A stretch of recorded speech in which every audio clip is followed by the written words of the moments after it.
From conqueror to chaos, let's talk about all five kings named Aegon who have ruled Westeros in the Game of Thrones universe. And look, there will be spoilers in this video for House of the Dragon and the future of A Knight of the Seven Kingdoms, so if you don't want them, please tune out now. Obviously, first and most famous is Aegon the First Targaryen, otherwise known as Aegon the Conqueror, who ruled from 1 AC to 37 AC. He was the son of Aerion Targaryen and Valyna Velaryon, Lord of Dragonstone before the conquest of Westeros. He married his two sister wives, Visenya and Rhaenys, and he rode Balerion the Black Dread, the largest dragon in the history of Westeros. I mean, why he matters? He launched the Targaryen conquest. He united 6 of the 7 kingdoms by force. Obviously, Dorne stands out there. He built King's Landing, commissioned the Iron Throne that every king has sat on since then, and he established the Targaryen dynasty. There would be no Targaryens in Westeros ruling without him. Here's where we get into some spoiler territory for House of the Dragon, so if you don't want to hear that, again, tune out. The second Aegon to sit the Iron Throne of Westeros, Aegon II Targaryen, otherwise known as Aegon the Elder, who ruled from 129 AC to 131 AC.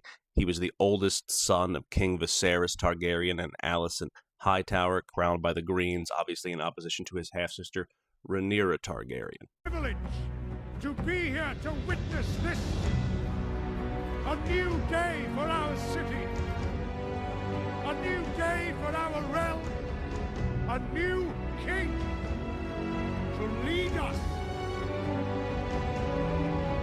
Why does Aegon the Elder's reign matter, or Aegon the Usurper, as he was also known by? Well, I mean, he stole the throne from his older half-sister, Rhaenyra Targaryen, and this one act sparked the Dance of Dragons, the brutal Targaryen civil war that we see in House of the Dragons. The Dance of Dragons? Why is that a dance? Season 3 coming to HBO this July. This event basically almost wiped out all dragons in their entirety from Westeros, and then he's ultimately poisoned after he feeds his sister Rhaenyra to Sunfire. That's mentioned in Game of Thrones by Joffrey Baratheon. Rhaenyra Targaryen was murdered by her brother, or rather, his dragon. It ate her while her son watched. What's left of her is buried in the crypts right down there. The next Targaryen to sit the Iron Throne is Aegon III Targaryen, otherwise known as Aegon the Dragonbane, who ruled from 131 AC to 157 AC. Aegon III is the son of Rhaenyra Targaryen and Daemon Targaryen, who we see in House of the Dragon. He was crowned after his uncle's death, Aegon II, Aegon the Usurper. He was very traumatized by witnessing what happened to his mother. Rhaenyra Targaryen was murdered by her brother, or rather, his dragon. It ate her while her son watched. She was eaten by Sunfire, his uncle's dragon. He ruled during the recovery after the Dance of Dragons. The last dragons did, unfortunately, perish during his reign.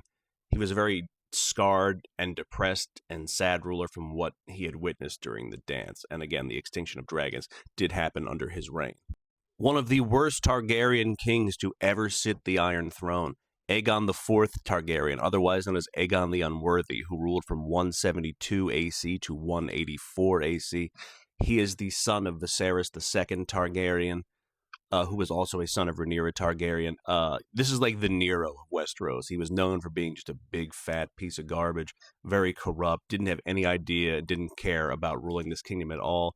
He had numerous mistresses and many non-legitimate children, which also ultimately led to the Blackfire rebellions, which you guys will find out about in A Knight of the Seven Kingdoms. On Aegon IV's deathbed, he legitimized all his illegitimate children, basically giving them a claim to the throne of Westeros.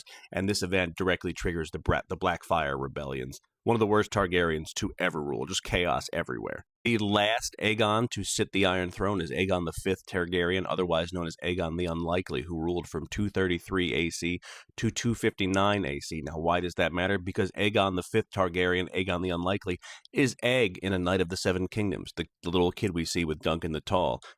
His background can be told in the Duncan Egg stories. He is the fourth son of Mycah Targaryen. That's why he's called the Unlikely, because his family was never supposed to sit the throne. Why? Thank you. Do the boy now. You shall be king, and die in hot fire, and worms shall feed upon your ashes. And all who know you shall rejoice in your dying. What? He manners. He tried to improve the rights of the small folk, and that's when that seer says, "All who know you will rejoice when you die," because the nobles and the highborn really did not like him. He faced a lot of heavy resistance from the lords of Westeros, and he eventually died in the tragedy of Summerhall, attempting to hatch dragons and bring back magic and dragons to Westeros. In the books, Egg is the grandfather of Aerys II Targaryen, otherwise known as the Mad King, and the great-grandfather of Rhaegar Targaryen, who fell at the Trident at the hands of Robert Baratheon during the rebellion. Those are your 5 Aegons who have sat the Iron Throne. Let me know what you guys think in the comments.